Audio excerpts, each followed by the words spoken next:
সুপ্রভাত। কেমন আছেন সবাই? ঈশানভিজ এম্পায়ার চ্যানেলে নতুন একটি ভিডিও নিয়ে আবার চলে এসেছি।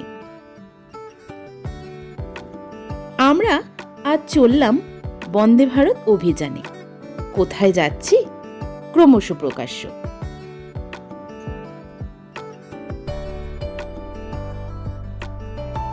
ঘড়ির কাঁটায় তখন ভোর 4:40।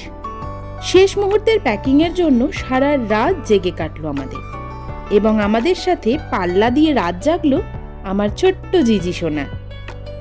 এমনিতেই ও ঘুমায় অনেক রাত করে, সেদিন রাতে তো ঘুম হলোই না। ব্যাগপত্র গুছিয়ে সেজে গুজে তিনজন বেরিয়ে পড়লাম।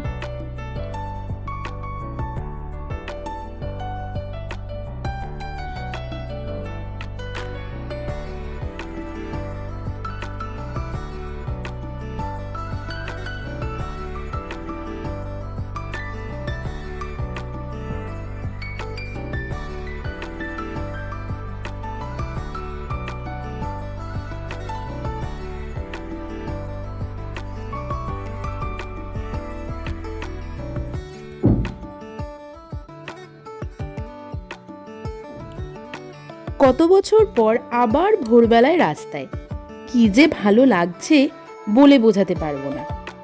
আমাদের প্রেম পর্ব থেকে বিয়ের কিছু বছর পর্যন্ত মাঝে মাঝেই দুজনে ভোরবেলায় বেরিয়ে পড়তাম, জানেন তো, বাইকে করে। অভিপ্রায় থাকতো মর্নিং ওয়াক, কিন্তু তার হতো না। বাইকে করে একটু ঘুরে, একটু কোথাও বসে গল্প গুজব করে কচুরি খেয়ে সোজা বাড়ি ফিরে চলে আসতাম। কথা বলতে বলতে দেখুন চলে এলাম বাবা মা যেখানে অপেক্ষা করছে। মা বাবাকেও গাড়িতে তুলে নেব। সবাই যাচ্ছি একসঙ্গে একটা জায়গায়। আমি, আমার কর্তামশাই, আমার কন্যা আর আমার বাবা মা।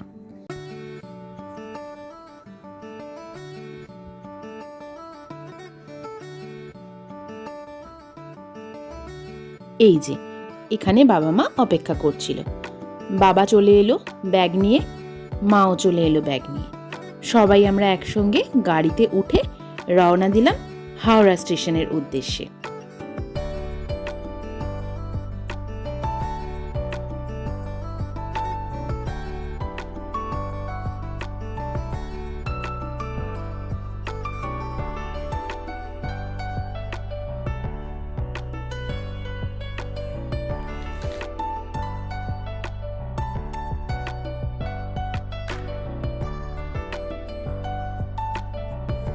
এই যে চলে এলাম কলকাতার ঐতিহ্য হাওড়া ব্রিজ। হাওড়া ব্রিজের উপর দিয়ে যেতে যেতে মা গঙ্গার দর্শনও হয়ে গেল।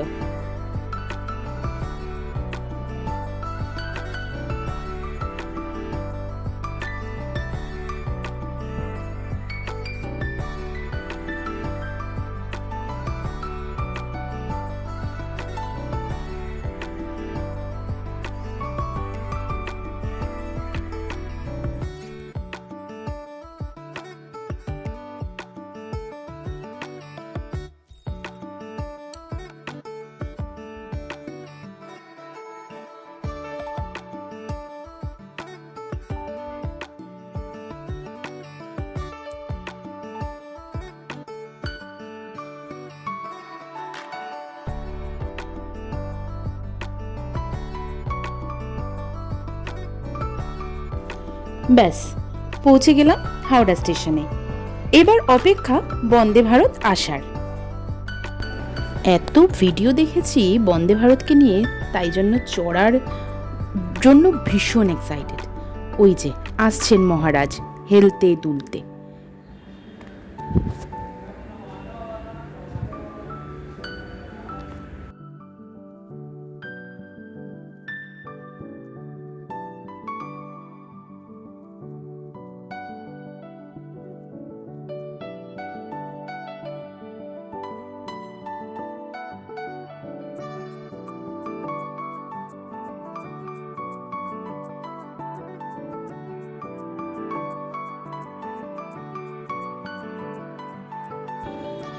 এবার কম্পার্টমেন্ট খোঁজার পালা।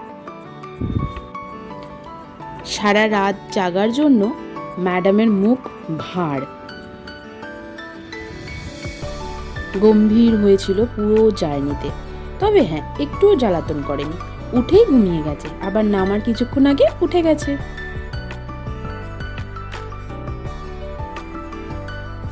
বন্দে ভারতে চড়বো আর সেলফি তুলবো না, তাই আবার হয় নাকি? তাই বেশ কয়েকটা সেলফি তুলে চড়ে বসলাম বন্দে ভারতে। কোথায় যাচ্ছি নিশ্চয়ই বলবো নেক্সট ভিডিওতে। ততক্ষণ সঙ্গে থাকুন, সুস্থ থাকুন। ভালো লাগলে একটি লাইক, কমেন্ট আর শেয়ার করে দেবেন। আর এখনও যদি সাবস্ক্রাইব না করা হয়ে থাকে তাহলে অবশ্যই একটু সাবস্ক্রাইব করে দেবেন। দেখা হচ্ছে খুব শীঘ্রই। টাটা।